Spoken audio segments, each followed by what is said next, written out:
У них скоро будет ядерка. Что делать? Они — это Израиль. Страна тайно разрабатывает ядерное оружие. А волнуются спецслужбы разных стран. Вы в 1960 году. Израиль в итоге сделал свою бомбу. Сможет ли сегодня Иран?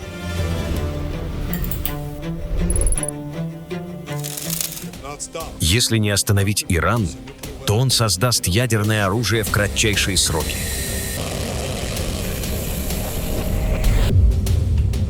Провозглашенная цель бомбардировок Ирана со стороны Израиля и США в июне 2025 года – не допустить создания иранской атомной бомбы. Но почему одним можно, а другим нельзя? Или никому нельзя, но если тихо сапает, то можно? В этом выпуске про «Все ли повторяется» мы ищем ответы на 3 вопроса. Как Израиль смог тайно создать ядерное оружие? Почему Иран не Израиль? И, может, у других так получится? Например, у Украины. Об этом я поговорил с самым главным в мире специалистом по вопросу ядерного оружия Израиля. Авнер Коэн, автор книги, которая так и называется «Израиль и бомба». За это расследование израильские власти его чуть не посадили. Но он сам расскажет. Это Димона, современный ядерный исследовательский центр в пустыне Негев. – 1956 год. Израиль договаривается с Францией, ядерной державой, об особом сотрудничестве. 1958 год. Рядом с израильским городом Димона США обнаруживают некую активность. 60-й год. Премьер Израиля Бен-Гурион объявляет, что Димона — это исследовательский реактор для мирных целей. Американская разведка тогда же, в том же году, делает вывод: нет, проект связан с ядерным оружием. 61 год. Израиль пускает на Димону американских ученых, как бы для инспекции. Вроде все им показывает, и те потом говорят: реактор соответствует масштабам и мирному характеру, которые ранее были описаны представителем правительства Израиля официальным лицам Соединенных Штатов.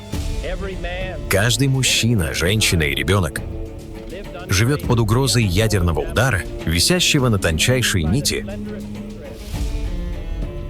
которая может быть перерезана в любой момент из-за ошибки, просчета или безумия. Для Кеннеди вопрос ядерного оружия Израиля был очень важной проблемой. Дело было не столько в самом Израиле, сколько во влиянии этого на весь глобальный режим нераспространения. Кеннеди считал, если я не смогу заставить Израиль согласиться на ограничения и предотвратить появление у него ядерного оружия, как тогда быть с другими странами, от Германии до Швеции, Швейцарии, а также, конечно, Китая, Индии и прочих. И с Кеннеди это была своего рода игра в кошки-мышки. Тем временем, в 1964-м первое испытание атомной бомбы проводит Китай. Это уже 5-я ядерная держава после США, СССР, Британии и Франции. А тем временем все 60-е годы продолжается та самая игра в кошки-мышки Тель-Авива с Вашингтоном. К 1969 году стало ясно, что уже слишком поздно останавливать Израиль от обладания ядерным оружием. Но, возможно, это и не казалось такой уж плохой ситуацией. Израиль обладал всеми возможностями, но не привлекал внимания и вел себя совершенно иначе. И это продолжается до сих пор. Израиль действительно очень отличается от остальных ядерных держав. Когда к ядерному клубу готовится присоединиться Индия, у них первое испытание будет в 1974-м. Премьер-министр Израиля Голда Меир договаривается с президентом США Ричардом Никсоном, что Вашингтон делает вид, что ничего не знает, а Израиль не проводит ядерных испытаний и ничего не говорит о своей бомбе. Ближний Восток представляет интерес не только для вашей страны и ваших соседей, но и для всего мира. Это обусловлено возможными последствиями в случае возникновения вооруженного конфликта. До сих пор неизвестны подробности сделки между Никсоном и Голдой Меир. На самом деле, до конца даже не ясно, подписали ли они какой-то документ. Судя по всему, это было устное соглашение двух лидеров. Правительство США не стало оказывать давление на Израиль и фактически поддержало эту политику, которую вы называете секретностью, политику непризнания, неподтверждения. То есть Соединенные Штаты стали своего рода партнером Израиля, а вместе с ними и многие другие страны Запада поняли, что это соответствует и их интересам. Что интересно, в конце 70-х годов политологи Тель-Авивского университета провели в стране опрос и выяснили, подавляющее большинство израильтян уверено, ядерное оружие у страны есть. При этом в публичных разговорах про свое ядерное оружие израильтяне все эти десятилетия придерживаются остроумной формулировки, официально звучащей как непризнание или неподтверждение. Проще говоря, ни да, ни нет. Интересный аспект израильской ядерной программы заключается в том, что за эти годы в ней напрямую участвовали, вероятно, тысячи человек. На самом деле, десятки тысяч, а тот или иной доступ к ней имели, может быть, даже сотни тысяч. Большинство ученых, возможно, почти все, не осмелились заниматься этой темой. А те немногие, кто все же это делал, действовали строго в рамках израильского дискурса, то есть с одобрения израильской цензуры.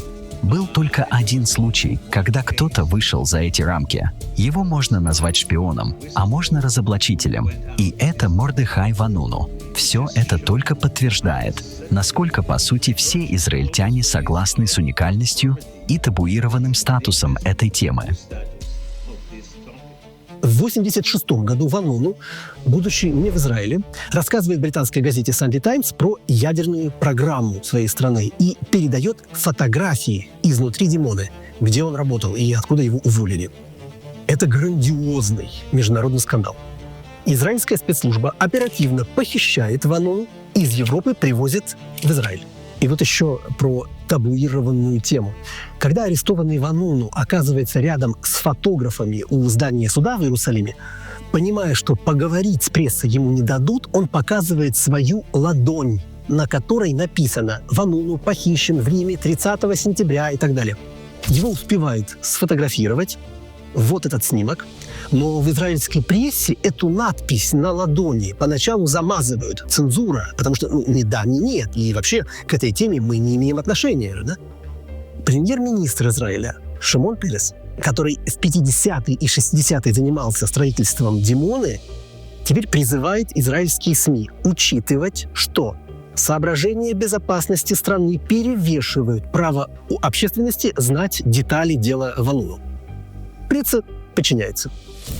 Можете ли вы ответить на вопрос об опасности Ирана, о проблеме фундаментализма, об их амбициях? Можете ли вы ответить, почему мы должны им доверять? Как мы можем им доверять, если они лгут, мошенничают, убивают и терроризируют? Таким образом, мы имеем двойственную ситуацию. С одной стороны мир, с другой – надвигающаяся буря. В общем, Вануну отсидел 18 лет по обвинению в шпионаже при отягчающих обстоятельствах, разглашении государственной тайны и оказании помощи врагу во время войны. В 1998 году, когда Авнер Коэн написал свою книгу «Израиль и бомба», ему не дают ее издать в Израиле и тоже пытаются посадить. Но он не давал подписки о неразглашении. Он не был сотрудником той самой Димоны. Книжку все-таки издают в Штатах, а потом в Израиле, говорят, в Иране тоже. Я думаю, в моем случае отношение государства как раз было очень двойственным. Меня ведь так и не привлекли к суду и не наказали. Я даже дня не провел под арестом. Это стало демонстрацией неспособности системы справиться с ученым, который остается последовательным и упрямым в исследовании темы, являющейся национальным табу. Я не знаю иврит, я не читаю израильские газеты, но международная пресса пишет, что военная цензура в Израиле по-прежнему заменяет фразу «ядерное оружие» на фразу «ядерный потенциал». А упоминание о ядерном арсенале Израиля должно сопровождаться словами «согласно иностранным источникам». Сейчас-то зачем? Это эффективная политика? Без всяких сомнений. Это работает именно потому, что в обществе существует поддержка такой позиции. По сути, Израильтяне считают это жизненно важным вопросом, который не должен обсуждаться публично. Нет общественного обсуждения, нет запроса на это. И так на всех уровнях. От законодателей, судов, СМИ до академической среды. И люди полностью принимают тот факт, что существует цензура. При том, что про свое ядерное оружие власти Израиля уже полвека не говорят ни да, ни нет, они всегда подчеркивают, что первым применять такое оружие Израиль не будет. И их главный подозреваемый из тех, кто будет, это Иран. Так же, как Советский Союз был стерт с лица земли и более не существует, так же скоро не будет и сионистского режима.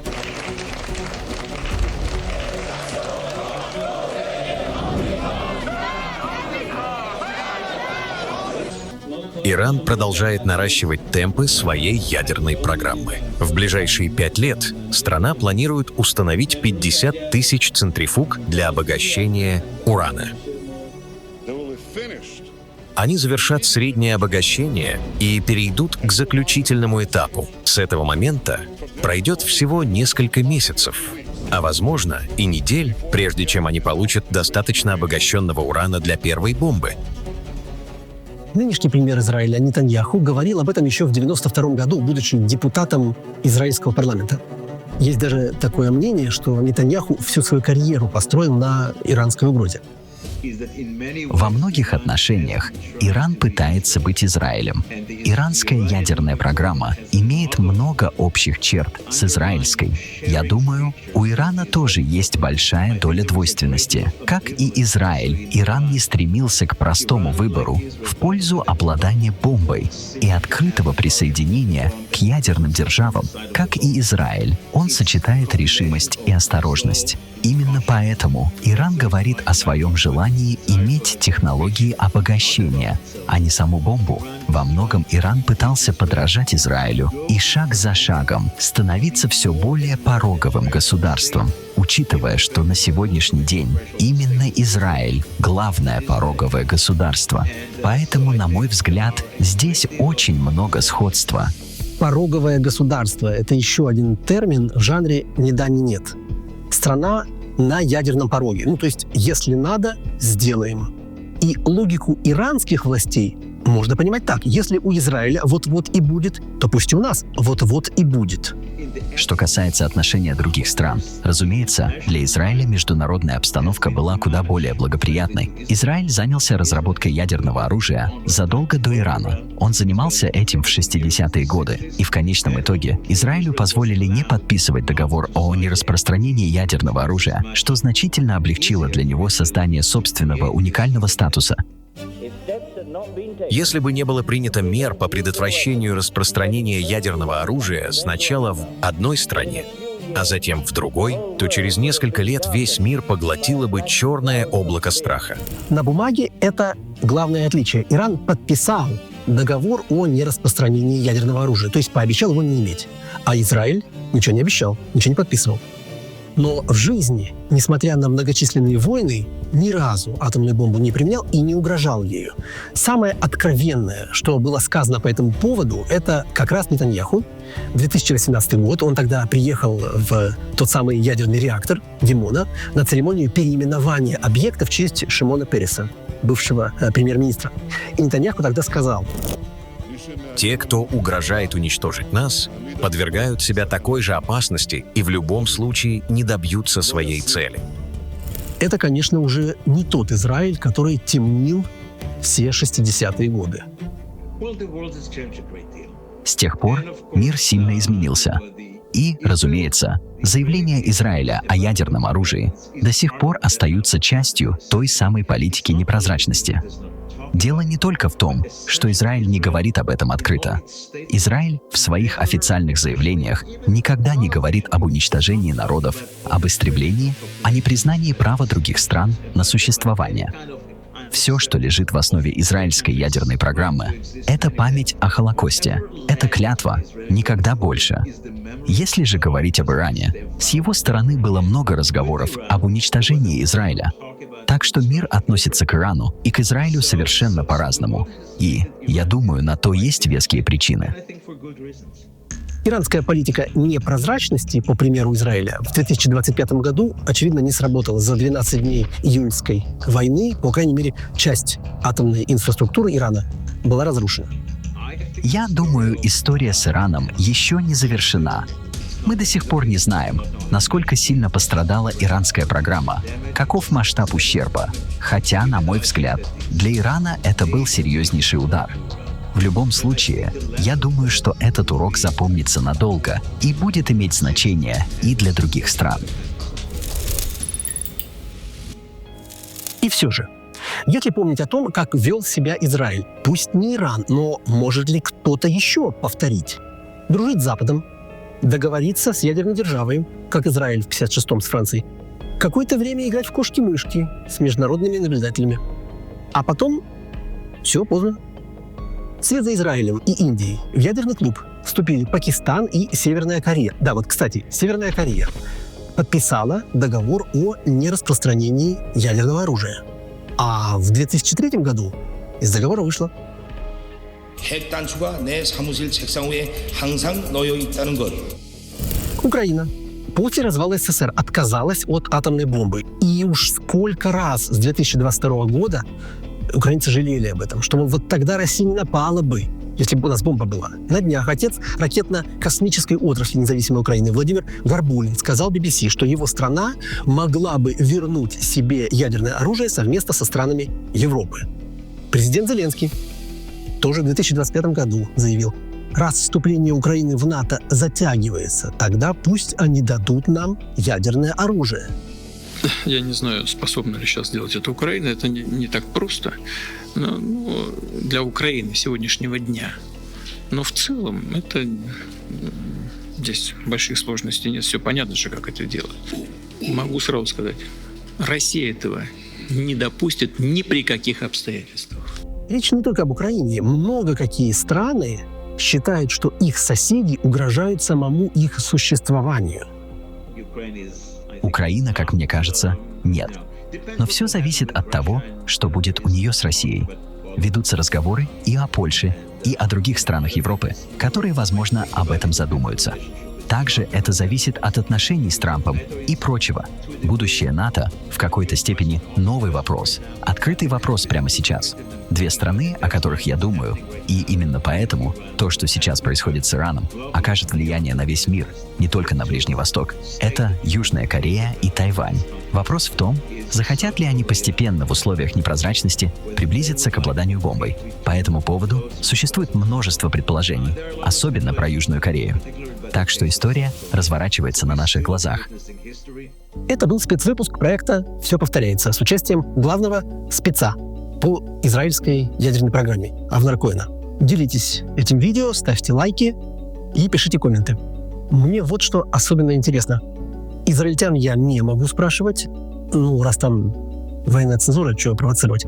Но жители других стран, как вы считаете, ядерное оружие действительно тот, кого нельзя называть? Ведь вот современная российская, например, риторика совершенно противоположная. Ядерный пепел и все такое. А как вам эта ядерная хитрость? Ни да, ни нет?